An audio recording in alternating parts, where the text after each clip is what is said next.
Hello. La nouvelle enquête de Benoît Blanc est sans doute la plus étrange à ce jour. Comme toujours avec Rian Johnson, l'histoire regorge de rebondissements surprenants. Allons, c'est l'heure de l'histoire, mon poulet au miel. On ouvre les petits volets. Cœur vaillant, œil sur la balle, on ne peut pas perdre. On pourrait facilement croire que Benoît Blanc n'est pas le personnage principal du dernier film de la franchise à succès de Rian Johnson, réputé pour avoir revisité le roman policier classique à la Agatha Christie et pour ses castings prestigieux. Après tout, Blanc, ce détective du Sud à l'intelligence implacable et au charme flamboyant, véritable figure centrale de la saga, en a été le fil conducteur jusqu'à présent, ancrant les deux premiers films dans des énigmes de plus en plus complexes. Sauf qu'ici, Craig n'apparaît qu'après une quarantaine de minutes, soit plus d'un tiers de la durée déjà conséquente du film. C'est un choix audacieux de la part de Johnson, qui signe une fois de plus le scénario et la réalisation de cette suite. Blanc est devenu une icône quasi instantanée après la sortie du premier film, où il affronte la famille excentrique et fortunée d'un romancier de polar assassiné, révélant finalement Captain America lui-même comme coupable. Chaque film étant une histoire indépendante, Blanc étant le seul lien entre eux, on peut supposer que de nombreux spectateurs les regardent principalement pour lui. Le concept n'est pas encore totalement épuisé. Le film reste un divertissement réussi, mais les éléments caractéristiques de la franchise commencent à prendre de l'âge. Le père Judd a un problème. Enfin, plusieurs. Cet ancien boxeur devenu prêtre catholique, interprété avec brio par Josh O'Connor, conserve un penchant pour la violence lorsque les relations avec ses confrères ecclésiastiques se tendent. Ce mauvais penchant lui vaut le poste peu enviable de second à Notre-Dame de la Perpétuelle Fortitude, une paroisse rurale en difficulté, lentement vidée de sa substance par le colérique et abrasif Monseigneur Jefferson Wicks. Outre ce travail ingrat, qui l'oblige notamment à supporter les confessions macabres de masturbation de son supérieur, Judd devient malheureusement le principal suspect dans le meurtre de Wicks. Wicks, petit-fils de l'ancien pasteur et fils illégitime de la fille déshonorée de ce dernier, meurt en plein office dans un placard, apparemment seul. Le film insiste lourdement sur le fait qu'il s'agit d'un huis clos, le crime parfait impossible, notamment en faisant proclamer cela à maintes reprises par Blanc. C'est un peu lourd, mais après tout, la subtilité n'a jamais été le point fort de cette saga. En revanche, O'Connor est un excellent ajout à la distribution toujours plus riche de la saga. Son personnage, le père Judd, est complexe, tourmenté, mais inébranlable dans sa foi. Un homme fascinant en proie à un combat intérieur contre lui-même et son sombre passé. L'acteur révélé par The Crown interprète tous ces aspects avec soin et nuance, et on s'attache immédiatement à lui, même lorsque quelques fausses pistes laissent penser que Judd est le meurtrier. En fait, il est si captivant qu'on ne remarque pas l'absence de Blanc pendant une période étonnamment longue. Après le succès de Challengers en 2024, O'Connor a connu une année chargée. Il a joué dans 4 films sortis en 2025. Il est sur une lancée fulgurante, prouvant sans cesse son talent d'acteur et s'imposant comme l'un des plus grands talents actuels. Glass Onion est sorti il y a 3 ans, et je serais bien incapable de décrire un seul personnage à l'exception de Miles Brown, le milliardaire de la tech, inspiré d'Elon Musk et interprété par Edward Norton. Je crains qu'il en soit de même en revoyant ce film vers 2028. Les seconds rôles, notamment Glenn Close dans le rôle de Martha, la fidèle assistante de Wicks, et la bande de paroissiens marginaux, parmi lesquels Jeremy Renner, Kerry Washington, Daryl McCormack, Andrew Scott, Kaylee Spenny et Thomas Haden Church, sont tous corrects. En tout cas, pour la plupart. Mila Kunis détonne un peu dans ce casting, incarnant la fade Geraldine Scott, la chef de la police locale, qui fait appel à Blanc pour l'aider lorsque l'affaire se met en place. À l'exception d'une réplique mémorable où elle fait une remarque sur le truc à la Scooby-Doo, qui permet à Blanc de nous faire mourir de rire, elle est en demi-teinte. Au final, c'est là le problème. Ils sont corrects, mais sans plus. Aucun de ces personnages n'est particulièrement nuancé ou mémorable, et leur interprétation non plus. 6 ans après sa sortie, le premier film reste la référence en matière de casting d'ensemble. L'alchimie entre Chris Evans, Ana de Armas, Jamie Lee Curtis, Michael Shannon et Toni Collette était palpable, notamment grâce à la dynamique intrinsèquement savoureuse de cette riche famille en conflit. Le groupe de ce film manque de cette intrigue naturelle, leurs liens paraissent superficiels et leurs interactions ne parviennent jamais vraiment à créer d'étincelles, ce qui rend difficile de s'intéresser à la révélation finale des raisons plausibles pour lesquelles chacun d'eux aurait pu assassiner Wicks.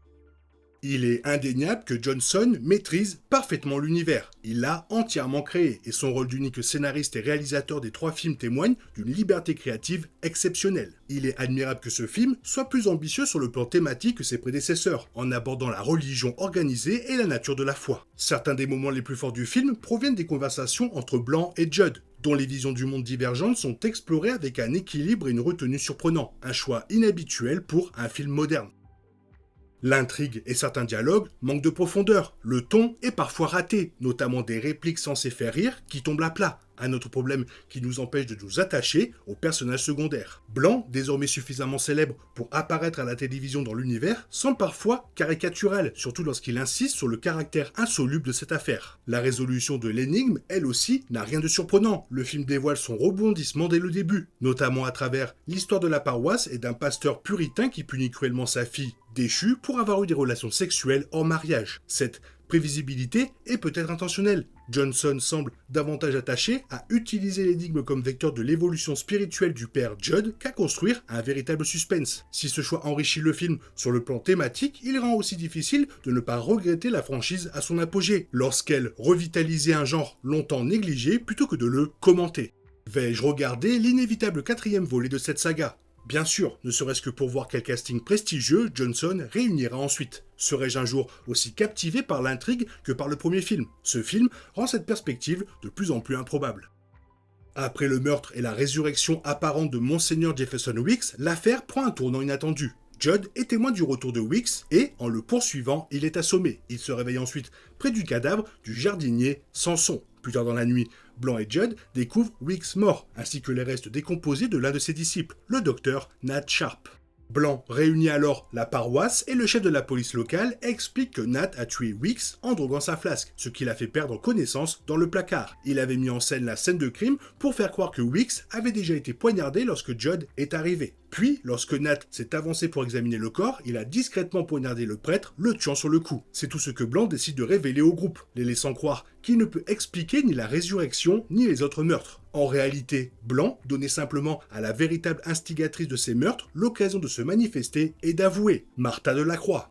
Bien qu'elle fût l'une de ses plus fidèles disciples, Martha commença à comploter pour assassiner Weeks après lui avoir avoué connaître l'emplacement du trésor disparu de sa famille, un diamant nommé la Pomme d'Ève. Son grand-père, Prentice Weeks, était mort après l'avoir avalé pour le cacher à sa fille, Grace. Lorsque Martha comprit que Monseigneur Weeks projetait de récupérer le diamant dans la crypte et de répandre sa haine à travers le monde, elle voulut réparer son erreur. Non seulement Martha conspira avec Nate pour tuer Weeks, mais elle persuada également Samson de se faire enterrer à la place afin qu'il puisse récupérer le diamant. Elle le déguisa en Weeks pour que l'on croie à la résurrection et, espérait-elle, que la foi en l'église soit restaurée. Alors qu'elle comptait simplement se débarrasser de la Pomme d'Ève, Nat la trahit et s'en empara pour tenter de récupérer sa femme. Après avoir assommé Judd, Nat tua Samson et retourna chez lui, où il rencontra Martha. Il tenta de l'empoisonner, mais elle perça son stratagème à jour et échangea secrètement les vers. Une fois Nate mort, Martha fit dissoudre son corps et déposa celui de Weeks pour effacer toute trace de son crime. Elle se suicida ensuite, peu avant de faire ses aveux, devenant ainsi le dernier personnage à mourir.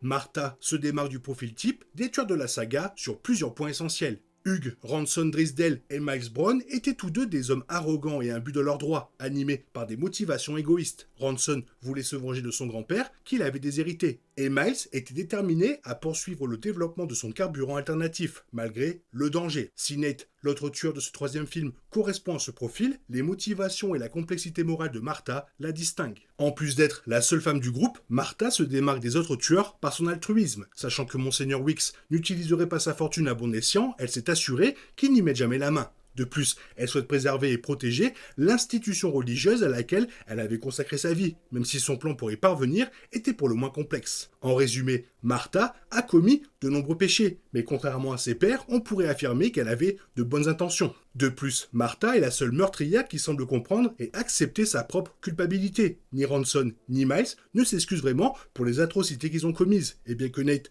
tente de justifier sa trahison envers Martha, il pense aussi que ses péchés secrets disparaîtront bientôt avec elle. A l'inverse, Martha avoue ses crimes de son plein gré car elle sait que ce qu'elle a fait était mal et elle souhaite obtenir le pardon. Il est symbolique que Martha meurt en cherchant l'absolution auprès de Judd. Dans ces derniers instants, elle remet en question ses convictions et parvient même à pardonner à Grace de s'être emportée contre elle, reconnaissant qu'elle ne méritait pas d'être maltraitée, calomniée et trompée. Ce revirement tardif de Martha illustre le message de ce film, qui prône l'amour plutôt que la haine. Elle n'est peut-être pas totalement rachetée, mais elle fait preuve d'une volonté de changer qui a jusqu'ici fait défaut aux autres tueurs de la saga. Petit à petit, c'est en train de descendre en qualité, mais ça reste quand même un super film à regarder. Vivement le 4e. Toi, qu'est-ce que tu en penses? Fais-moi part de ton avis dans la zone commentaire, sinon comme d'habitude, bisous bisous, bye bye. Il est impossible de compter sur les autres de nos jours, on est obligé de tout faire soi-même. Je me trompe? Rien de grave, j'avais tout prévu. Où va le monde, je vous le demande.